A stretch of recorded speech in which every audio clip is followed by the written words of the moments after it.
Welcome to the Young, Dumb, and in Love podcast, where we talk about all things marriage.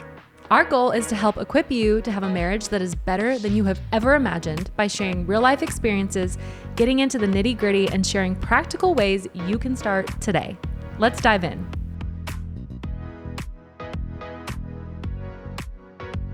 Welcome back to Young, Dumb, and in Love. We're so glad you guys are here with us again at Young, Dumb, and in Love. Why did I say it twice? I don't know, but you know. But why not? Why not? We're so glad that you guys are back, though. Yeah. It's a fun story. About last September, I was listening to the radio, and they were giving away tickets to Blake Shelton. And I was like, why not? So I called, and they answered my phone call, and I was caller number 7. And they gave away some tickets. Who still listens to the radio station? I do. I mean, honestly, it's just not. I like the radio hosts. Totally. They're really fun. All right. So they give me tickets. I just got them like a month ago. So that was last September when I won them. Just got them. I was like, maybe you didn't win them. Yeah, just got them, and so I was like pumped. We're like getting ready to go to the concert. You know, I've never been to a country concert before, so it's going to be a new experience for me. Well, actually, I have. I went to. Never mind. Okay, yeah. That's not true. But I was super excited, and then all of a sudden, yesterday morning, I get a phone call while I'm taking my daughter to school, and I look at the number, and I'm like, well, I don't know that number. And then my daughter has the number memorized from the radio station, and she goes, "Dad, it's the radio station." I'm like, "Oh my gosh, you're right, it is." So I answer the phone call. It's the radio host from there, and they're like, "Hey, funny. Julian, how do you feel about getting an upgrade to the tickets that you already won?" And I was like, that sounds great. I love it. You know, and they weren't bad tickets as it was. Yeah. And so I'm like, great, that sounds great. And they're like, okay, we're gonna have them reach out to you. They're gonna give you some new tickets and upgrade. They're gonna send them to you. So later on that day, I get a phone call from the tour manager of Blake Shelton, and he's like, hey, is this a scam? Yeah. I'm like, what's happening right now? Scam? He's like, hey, I heard you won. We're going to give you these tickets. It's going to be an experience like you've never experienced before. And I'm like, sweet. Go. Turns out they're VIP tickets, and we have a VIP entrance. We get swag. Just in the front? We get to sit right. Well, we're not. It's crazy. It's like this bar stool thing all the way around the stage, and we're right there. So Blake Shelton's going to be standing right in front of us, spitting on us while he's singing. So that's going to be exciting. Yeah. When you listen to this, we will have already gone. We will all have already gone. We'll share an update. Yep. But yeah. Pretty crazy. So here we are. Hey. Living our best Blake Shelton country song music concert life. All right. Super excited. All right, Brittany, what are we talking about today? So today we are going to have a conversation around mental health and marriage. Mental health and marriage. This is one of those things that I think needs to be talked about a lot more, because the more we talk to people and couples about their relationships and the problems that they're having, a lot of times it comes down to the mental health of one or the other or both of them. Yeah. I mean, I think that, mental health just in general has gotten, I do think that people talk about it more and more now, which I'm so grateful to see the conversation around mental health happen more often. Yeah. But as somebody who has struggled with mental health for as long as I can remember back as a child, having a conversation, being able to talk about it openly, has been really freeing for me. Yeah. And then just kind of like how we cope with it. Well, one, me individually, and then in our marriage, and then in our family, and kind of like how it does affect, us. And I mean, it affects us big time. Yeah. I mean, and in different seasons. And I think, the reason we've talked about this before on the podcast, but a big reason why we wanted to talk about it again is because I recently experienced, a setback in my mental health. It's something that for a long time, for years, I've had a pretty good handle on, and I do a lot of things every single day to cope with it and to work through it. And recently I did recently have a pretty significant setback. Yeah. And so I thought, you know what? We pride ourselves on being really honest and vulnerable. And when it comes to our marriage, I would say one of the things that has been the greatest struggle for us is my mental health struggles. Yeah. Which is very humbling to talk about. I mean, it is. to be honest, like I am very open about it, but sometimes I do get uncomfortable talking about Yeah, it. yeah. Like I do and I don't. It's weird. It's Well, like some days I like really, I will just share and be super vulnerable. But I think because it was just so real and raw for me, I'm a little more nervous today to talk about it. It's okay though, because someone has to talk about it. And I think it's so important that people realize that, just because we have a podcast and we talk about this kind of stuff all the time doesn't mean we're perfect. We go through things too, and so this is real life things that we're going through. But the biggest thing too is being able to talk about it is a huge step to moving forward in what you're doing. If you don't talk about it and you keep it to yourself and you let it fester and grow inside of you, it's more likely to turn into something so much bigger than it needs to be so it's always better to hit it head on. And sometimes the best way to hit it head on is just talking about it, having conversation,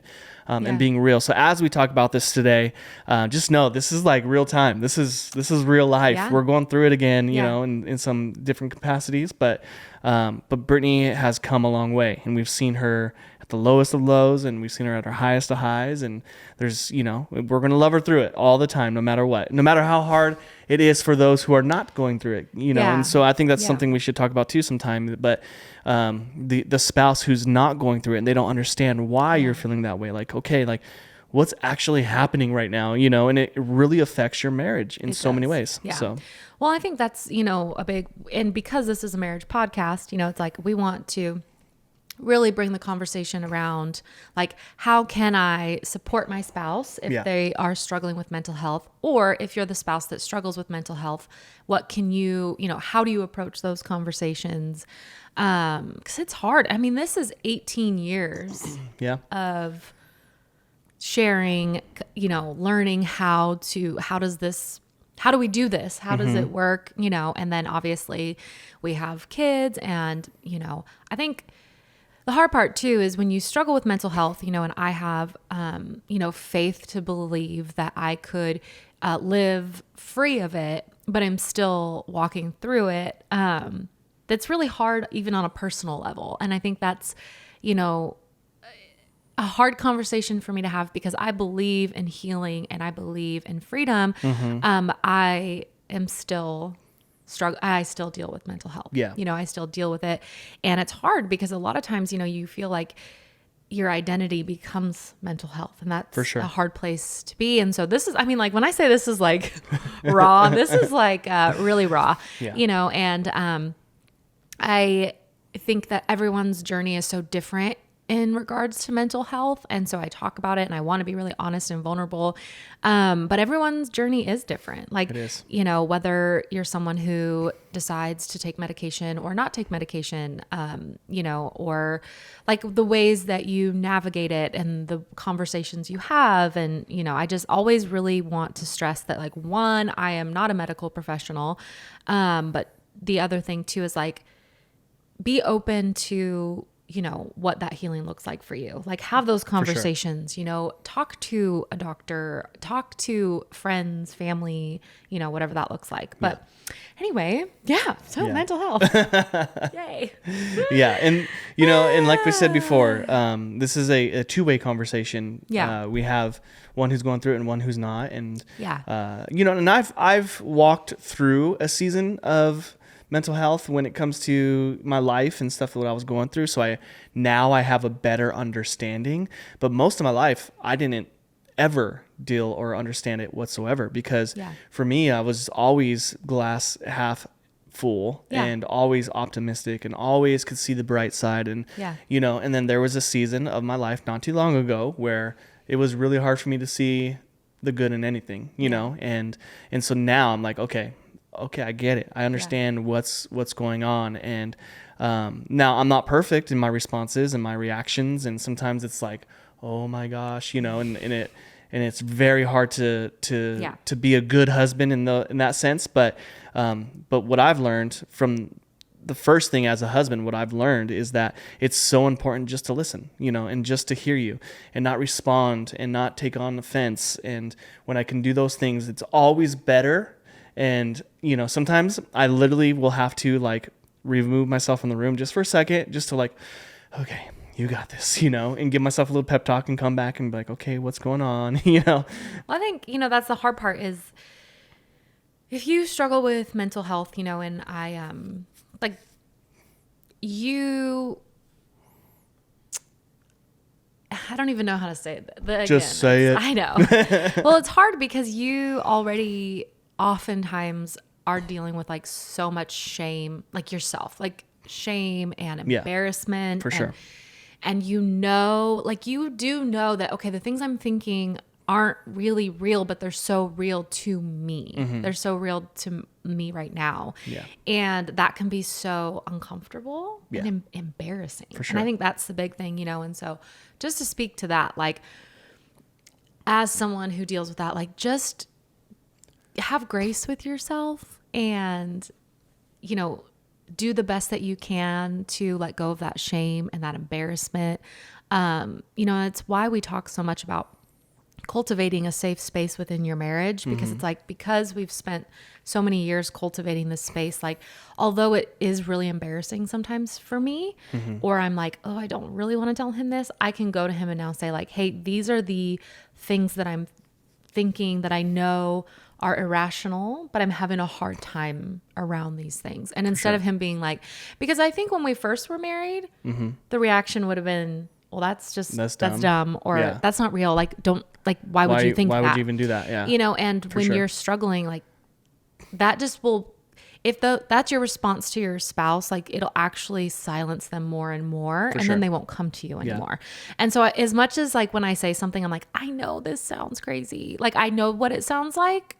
It still feels really real to me. And so, you know, when Julian can respond in a way of like, hey, okay, like, let's unpack that together. And I think that's the thing is like, if you're the one who doesn't struggle with that, like sometimes your spouse may tell you something and you're like, wow, that is interesting. Oh, for sure. You know, for sure. But I would say you've come a long way and like, okay, let's unpack that. Or like, you know, one question that like, therapy would be like, what evidence do you have that that's real? You know, so being able to kind of have that conversation with your spouse. So what do you do in that situation though, when you say, what evidence do you have that it's real, when there's always going to be some type of evidence on Google, you know? And so like, yes, someone has gotten sick from that, and that's what you're fearing. And you look it up on Google and you see a case where it happened, but that's like 1 out of a billion, you know? So obviously you're alluding to my specific. Well, I'm just saying in general. Disorders. That's really what it is. So like, I want to unpack that because it's so important that we understand, how do we actually have that conversation when you can find something that would prove that it's real to you. Well, and oftentimes, you know, when you struggle, like I do specifically with that, I just need a moment, like a beat, you know, and I have read a lot of books and done a lot of research to kind of, because my thing is I want to understand, okay, what is going on in my mind, you know, but I think it's really coming back to faith, and coming back to like, okay, yeah, those things might happen, but how can I this is a really hard conversation for me. I'll be honest. Like I'm really uncomfortable. I know. Today, I don't want to cry, but I'm really uncomfortable today. But it's just like, it's continually working through them. I mean, it's hard. It's having a spouse that's willing to say like, hey, I realize that scares you, but like, this isn't real right now, you know? And so, because a lot of it for me is a need for security and control. Yeah. And when I feel out of control, it becomes really hard for me. Yeah. You know, and, for sure. So it's just coming back to faith and knowing like, okay, even if something happens, like I have to have faith to trust that like God will be there and help me. You know, and I do take medication because I do suffer from pretty extreme, obsessive compulsive disorder, when it comes to, you know, things like that. And so that obviously helps me. Again, that's why, you know, I believe in looking into the options that you have, because it does help me function. For sure. Significantly. And I've done both where I've tried to not be on medication. And trust me, this is like the realest conversation I'm probably going to have in a really long time. And I probably won't have another conversation like this for a while. Because there's been seasons where I'm like, well, why do I have to be on medication? Or I don't necessarily like all the effects of the medication I'm taking. You know, and again, like I said, like I'm not a doctor, so ask your doctor. But, you know, for me, it's just something I've learned that like, wow, for me to be able to function the way I need to and be able to like see the world how it really is around me, it's what I need to do. So, I mean, those conversations are hard. I can't say there's really like a right or a wrong, because a lot of it is just being supportive, which is really hard, I think, you know, and for sure, not shaming your spouse, because trust me, the amount of embarrassment and shame that they most likely already have is enough. Yeah. They don't need it like put on them, you know? So like, hey, you know, I hear what you're saying, but I want to, you know, encourage you of these few things. That's not really going on right now, you know? And I think a lot of times too, because your spouse, when you struggle with mental health, you feel so alone and you're looking to like for whatever reason, for me at least, when I've struggled, it feels like I'm completely alone. Like there's something that happens that I'm the only, like it's just me. Yep. Like I'm alone. No one is going to come for me. No one's going to help me. So if you can go to your spouse and even just say like, hey, no matter what does happen, I'm going to be here. For sure. That's helpful. I don't know if I even answered that's great. Question. No, you're answering the question for sure. Because from the perspective of the other spouse who's not walking through it, when you have irrational thoughts, it's really hard to understand what's going on up there, you know, in your brain. And so what I've learned is two things. It's always best to separate yourself from the situation. Number one, like if it's something that's right there, don't stay right there in that place. Yeah. It's always best to separate yourself. Go to a different room where you can process, where you can, you know, do whatever you call your mom, you know, whatever it is that you need to do that's going to help you process. And especially if you have kids, it's so important to separate yourself in that sense, because you don't want to put that on your kids in that situation. And so, but for as the husband, or if you're the wife and your husband's going through it, what I've learned is it's always best to just let them talk, let them say it, what they need to say, because every single time I've ever like stopped you and interrupted you and tried to tell you, no, that's not real. Like when I do that, it actually doesn't help the situation. Oh yeah, no. It almost pushes you further down the hole. Yeah. It's like almost like, you know, the nail just keep going down and further and tighter, making it worse, right? And I would say it's always best just to let you get it out of your system, you know, say what you need to say, speak your piece in a way, and then say, hey, can I hold you and pray for you? Like that's like the number one thing to do. And then, okay, let's separate it. What's going to help you move forward? You know, a lot of times, not always for you, but most of the time, working out, going for a walk, doing something that gets your body moving. I've learned that getting your body to move and getting your blood rushing and doing something that's active is typically something that's super helpful for you. So what you have to discover, what is that for your spouse that gets their blood flowing in a way that allows them to separate themselves from the situation of whatever it is that's going on that's driving them down into a hole. And so so I asked that question of how do you tell them it's not real? Can you give me evidence? Because I mean, like I said, you're going to find evidence like for anywhere. Me, yeah. Well, and that's anything. The hard part is, you know, when you struggle, sometimes, you know, it's like a rush of like, oh my gosh, this feels really real. And so if I can kind of step away from that, I think, you know, if you're the spouse, like sometimes just allow your spouse that moment of like, okay, they're going to step away and, you know, you're going to just you're going to carry on. Keep on keeping on. You know, on. if your kids are around or whatever that looks like, sure.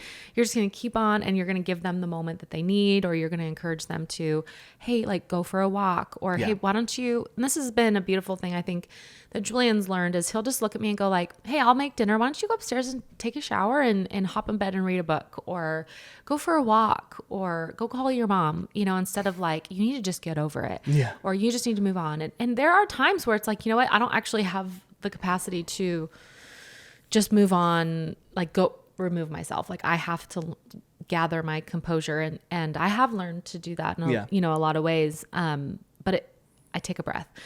Like honestly, sometimes it's as simple as just like breathing. Yeah. Take a breath, walk out of the room for a second, and then come back, and be like, okay, I can do this, And I think oftentimes too, mental health has wreaked havoc on my self-esteem in a lot of ways. Yeah. Gosh, I'm going to cry again. This is You're not okay. how this was supposed to go. You're okay. Why is this happening? This is I feel real. like I'm going to pee my pants and I feel like I'm going to cry. Oh no. And I'm just sitting in my house. Oh, no. Don't pee your pants. I know. I feel like I'm going to pee my pants. And so I think that's the other thing is when you've struggled so long with there's not really a time I can look back. From the time I was a child, there were things that I'm like, now that I look back, I'm like, oh, wow, that was there so long ago. Yeah. And, I was seeing a counselor in elementary school and junior high and high school. And there just wasn't much understanding around mental health, know, and it wreaks havoc on your self-esteem. Yep. It just does. And so you start to think like, I'm not actually capable of this, or I can't do this. Yep. And so it's really like going to the Word of God for my identity and realizing like, I can do this. Yep. I can do all things through Christ who gives me strength. And that's been huge for me. And I think I'll probably, gosh, I'm so mad at you for making me do this. I'm not making you do it. We laugh because sometimes I don't know what else to do, but play with my hair. I am realizing that the cactus thing in the back grew one of the things. Oh yeah, it did.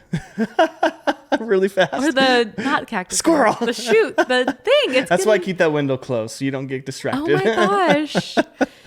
Anyway, there's going to be a lot of editing in this episode, but so I'm realizing for me, and I'm going to make this because this has been really helpful for me. Like I have a list of scriptures in my journal, just, that I share, that I just speak over myself or remind myself, like, about anxiety, about, like who I am and what I'm capable of doing and who God is and that he's there. And that's the thing for me is like,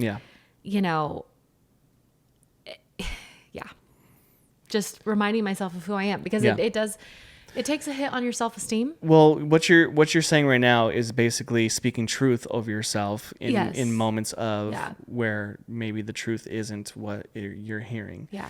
And I think that's one of the postures for our brains that we have to learn how to do. We have to change our minds immediately, right? You have to take, and that's in the Bible. Like you have to take control of your thoughts. You have to take captive the thoughts that do not belong and cast them to God and allow him to be in control of your life, right? And so when you take captive those thoughts, like let's say, you're struggling and you have a thought that comes to your mind and you just can't get out of it. That's all you're thinking. That's all you're saying. If that's all you're ever going to say over yourself, it's going to be really hard to get out of that. Yeah. And so you have to learn how to revert your thoughts to something that's more positive and forward thinking. And so, nope, I will not fear because, and then start speaking those over your life and over your mind, because your mind is a very powerful thing. And we've learned through trial and error that it really does help change your mind. And you may still deal with whatever it is that's going on, but you've learned how to switch on the positive of who God is in your life and what he's designed you for. And so when you can switch it and if you can catch it right away and just start doing it right away, remove yourself from the situation and start speaking truth over your life. Yeah. Well, and I think two things came to my mind when you were talking about that. One is there are going to be seasons where it's exhausting. You're constantly having to speak to the lies that are coming to your mind. Yeah. And I mean, that was kind of the season I just, have now coming out on the other side of, like, it was all, like, it felt like it was all day. Yeah. You know, and especially because I would, like, when it was mom time, you know, mornings and then the afternoons, evenings, when the girls were home, I was like, nope, I'm going to be mom. I'm going to show up. I'm going to do everything I can to put on that, like, you know, I'm doing well, you know, because that's important to me, you know, but it, like, during the day when it was just me, or, you know, we were home or whatever, I was working, like, I would have to literally speak to that all day long. Like, no, you can do this. You can do all things. No, that's not true. That's not true. You, like, constant. Yeah. And so there are going to be seasons where you're like, literally, I'm talking to myself all day long, speaking truth. But also, like, if you're the spouse of the person, like, you speak those truths. Like, you don't have to go digging for them. Like, they're right there, you know, like, for sure. You don't have a spirit of fear. You have a power, love, and a sound mind. And I will tell myself all the time, you have a sound mind. You have a sound mind. Your mind is sound. Like, you know, just from, like, telling myself, you have nothing to fear. You don't have to be anxious for anything. You know, just taking those scriptures and then just repeating those words to myself, you know. And so I will put together, like, I'm literally going to put them on a PDF and you can download them. And I will even write, like, what I say to myself when, you know, because they're huge for me. Yeah. So good. That's so good. And as my side, the spouse that's not going through it, right? In those moments, it's so important to just be patient, you know, not react, and not, and it's very hard. It's very, very, very hard. And there's times where I'm like, oh my, like, Jesus, I need you more than ever right now, because I want to say things, but I can't, because if I do, it'll make it worse, you know. And that's the hard part, is, like, the effect like it does have on marriage, you 100%. know, and I'm not going to share statistics because they were not positive, and I don't like to align with the negativity, but when a spouse struggles with mental health, it can wreak havoc on your marriage. Yeah, for sure. And that's why I'm willing to talk about it. Yeah. Because I'm like, there's a way, there's life after mental health, or at least there's a marriage that can flourish and have life, even if one of you does struggle with mental health. 100%. And I think that sometimes that light can be hard to see. Yep. You know, but we know it's there. I mean, we've been together. Almost married 18 years. Yeah, almost married 18 years. I'm getting to the point where I actually have to stop and think about it. That's how long it's been. 18. Guys, how old can I possibly be? Not That's fair. so real. But anyway, I just, you know, that there is a marriage that can be flourishing. Yeah. And, you know, that's why it's so important to get the help that you need. And that's why, like, which we've talked about these exact things before, but, like, seek outside help. Yeah.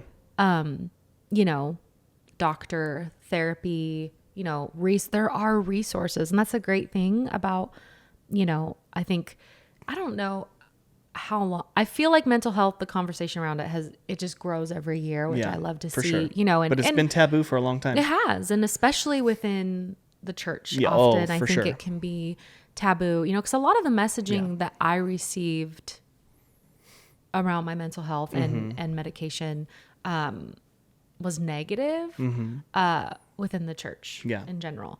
And I'm seeing that fall away in a lot of ways, which I love Shifting, to see. yeah. Shifting. So seeking that outside help, you know? Yeah. And then the second one is for me, is going to be speak the truth in love, you know? Yeah. So I'm going to allow you to say what you need to say, but I'm also going to speak the truth over you with love, you know? Yeah. Okay, I hear what you're saying. Yeah. But here's the truth. Yeah. This is not the way it is. This is what it actually is. I love you so much, and I believe in you. You know, like saying stuff like I do. I know, but I love you, and I believe in you. Like knowing that they love you and that they believe in you probably will make the biggest difference, because that's when you said I feel alone. Those are the moments where you go, okay, I'm not alone. Yeah. I hear what you're saying. Yeah. You know, being able to say I hear you, I see you. Here's the truth. And I'm going to speak it over you. Okay. That makes the biggest difference. And I feel like a shift in even just your posture when I do that, when you're going through something, and there's a shift in your posture when I go, I hear you. I see you. I love you. Here's the truth. And sometimes, I'm like, all right, let's pray. And you're like, no, and you can get mad at me and not want that because that it's the truth. And what you're feeling is like, okay, maybe I'm being crazy right now. Right. And that's the thought might be going through your head. So it makes you mad and it makes you angry. But as soon as I just pray over you and talk with you and tell you I love you, it's like, well, I love that down. you said that. I mean, I do, but I don't. But anyway, I think there's two things. Like, one, if you are trying to support your spouse, you may need to you're going to have to. I'm not going to say you're going to need. You need to go to the Lord and really ask him, hey, remind me of the goodness that I see in my spouse. Yeah. Show me my spouse through your eyes. Yeah. And, because it's going to be tough. You're going to be like, wow, who is this person? What is going on? And then two, one thing too is when you know someone is hurting, your spouse is hurting, if they're struggling with mental health, they are hurting. You may not be able to see it on the outside, but the inner turmoil. You love them so much that you don't want them to stay there, and telling them I love you so much. Yeah. I'm not going to let you stay in this. Yeah. Let's get up. And I remember, when I first really struggled, and this was years ago, about, almost 10 years ago, where we really saw this is an issue. My first real experience. This is an actual issue. There were always some underlying things, but wow, this is actually going to be something. It would be no, you're going to get up, you're going to go take a shower. Because I love you so much, I'm not going to let you just stay right here this place. You know what I mean? And that can be frustrating. If you're the spouse that's struggling, you're just leave me alone. Just go away. Yeah. Leave me alone. Let me be in this pity party I'm having. Yeah. And although that's not what you're having, that's, For sure. So anyway. Yeah. And I remember that literally being the case. Literally forcing you to take a shower, forcing you to get out of the, literally, I'm get up, let's go. Come on, you're not going to stay here.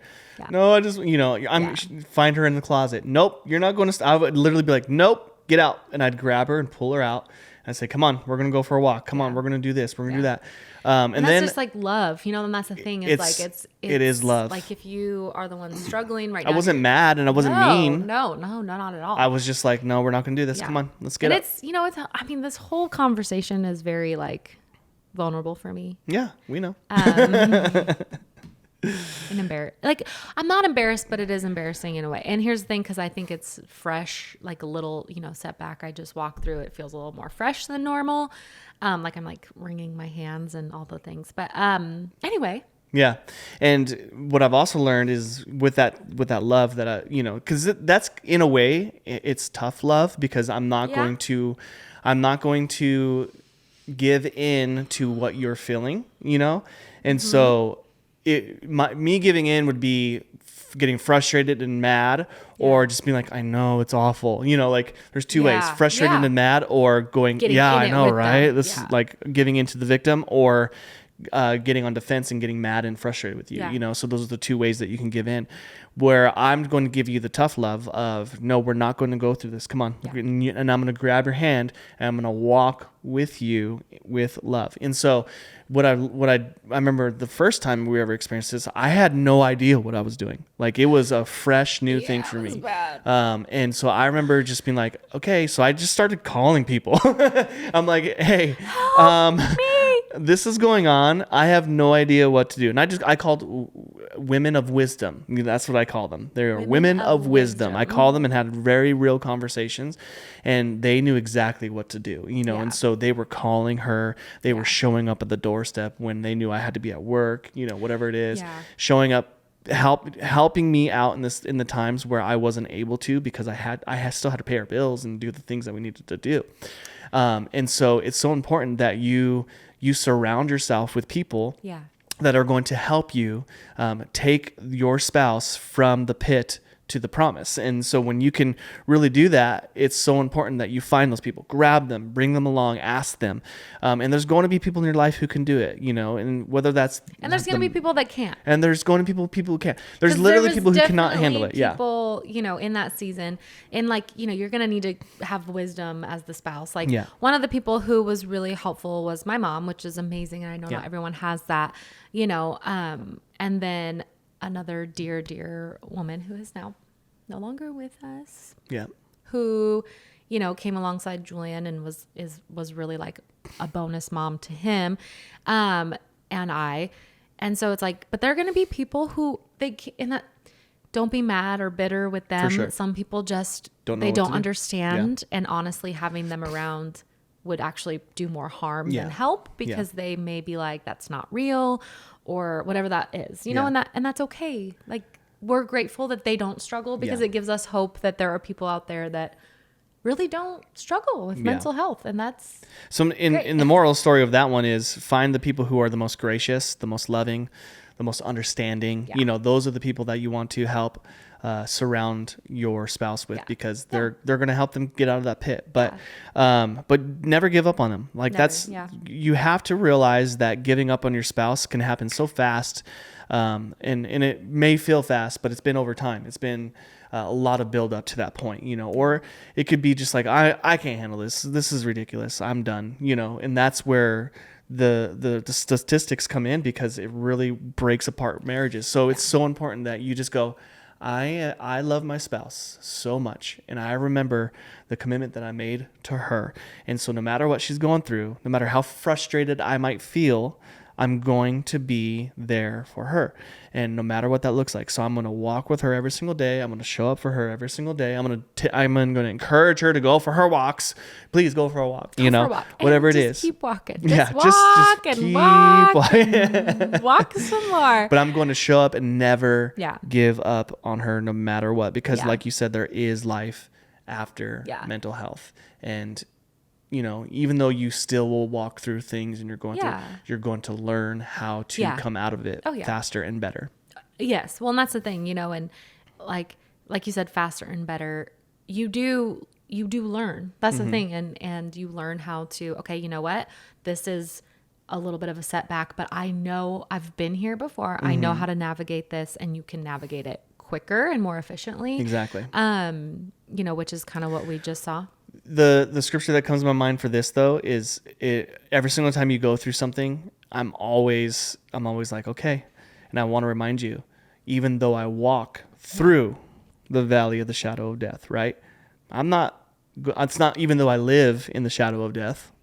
That's where we almost want to say that when we're going through it. Like, I'm living in the shadow of death. No, the Lord allows you to walk through the shadow of death. He allows you to walk through the hard things in your life so that you can come out stronger and better on the other side. Yeah. And I'm okay with walking through it. I'm okay with walking through hard times and things that are hard, because I know that through the pain and the suffering of what we're going through, there's going to be things that I learn, that I grow, and that I completely move forward from, and I'm going to come out a victor, you know, and the more you walk through it, be okay with that. It's okay. Yeah. Don't feel shame that you're walking through it. Just walk through it. Just go. Just keep moving. You know, and get through and it. the spouse who isn't going through it, grab their hand and walk through it with them. Yeah. You know, and I think that's going to make the biggest difference in the world. And when you come out on the other side and you see the view of where you were and where you've gone, you're going to go, wow,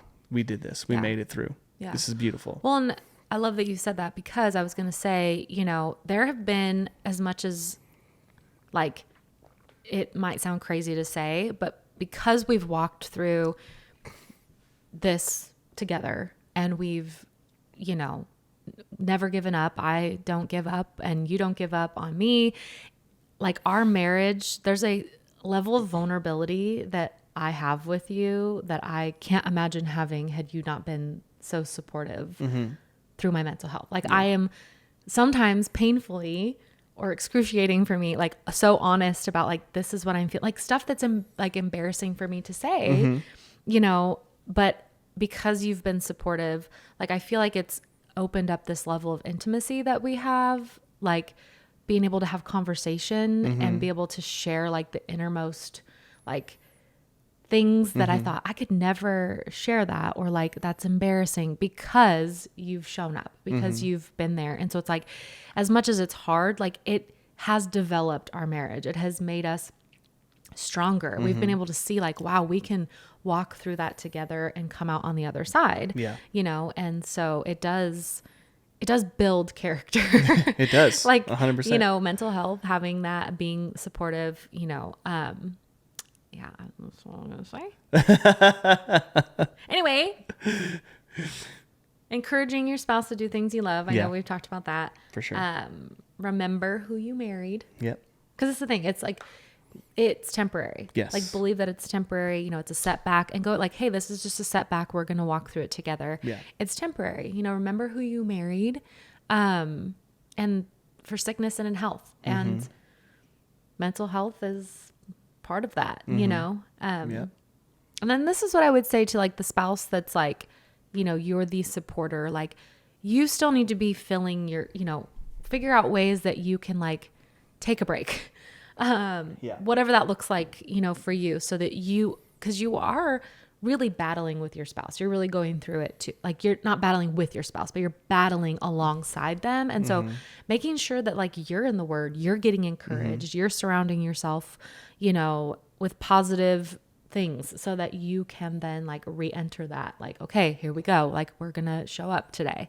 Because the last thing you need is for you to become so defeated that then you're both defeated. Yeah. You know, for sure. Let's get you to bed early, get you to sleep. Hey, it's 5. You should go to bed. I'm going to stay up and do whatever I need to do, whatever that looks like. But I mean, it's, you know, we talk about ebb and flow in marriage. Like, there's gonna be seasons where maybe, you know, like we had, like, where you had to step up in different things, you know, where it's just, that is marriage, you know, and everyone has, like, and this is like talking about, like, you know, which it was just in one of my devotions, but how, you know, there was this thorn in my side, and I asked the Lord to take it from me, and he didn't, but I know that in my weakness, he is made strong, you know, that he is there. And, you know, I can't even tell you how many times I've been like, why am I the way I am? Like, take this away from me. I don't want to, you know, like have this struggle, but knowing that like, okay, in my weakness, you know, God is made strong. And so it's like, I don't even remember why I really just said that, but it's like, you know, I don't know. ADHD, guys. This is struggle in real time. Yes. Well, we want to hear from you. If this is something that you're going through, man, like share with us. We want to be able to speak truth and love to you and help you and encourage you. So as we said at the very beginning, Brittany's going to, we're going to attach a PDF and you can get a download of even just things to just speak over yourself. Very simple, but things to be able to speak over yourself that are truth, that are loving, that'll help you, you know, and we're believers. So we're going to give you some scriptures. We want to give you scriptures to help you just speak the truth over your life.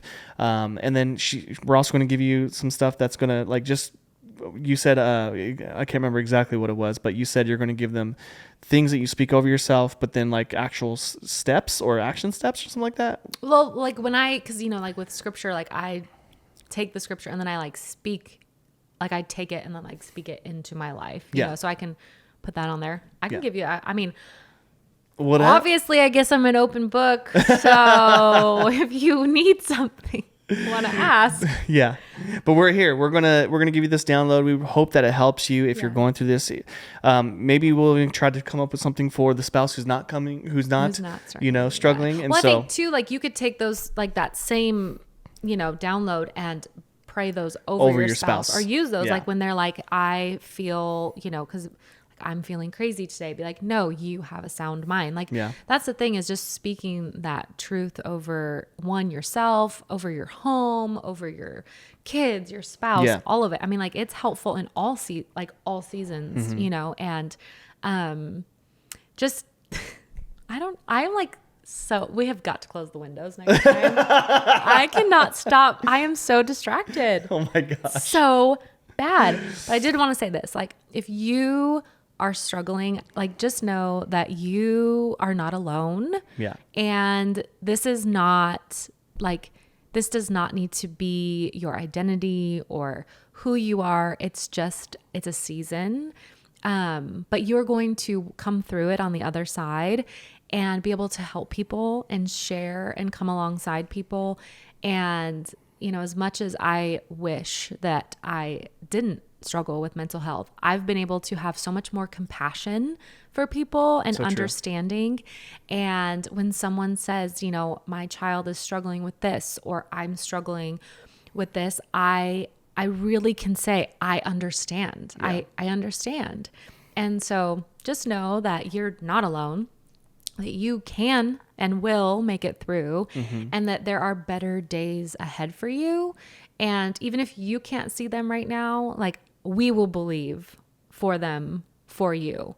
And sometimes that's what you need, is you need to know that someone is believing for the best, even when you can't see it. And so, yeah. Yeah. Well, we're so grateful that you guys are with us today. Thank you for letting us be vulnerable. I hope this encourages you and helps you. Remember, like, when it comes to mental health, it's way more important for you to just talk about it. Yeah. Take the action steps, what you need to do to be able to move forward. Don't fester and keep it inside of yourself. Share, talk. Go and seek help. Talk to a professional. Do whatever you need to do to get out of that place, because that's not what the Lord has for you. And we truly believe that for your life. But again, thank you so much for letting us be vulnerable. We hope that you come back next week. Make sure you click subscribe and share this with your friends. We're grateful for you guys, and we'll see you next time.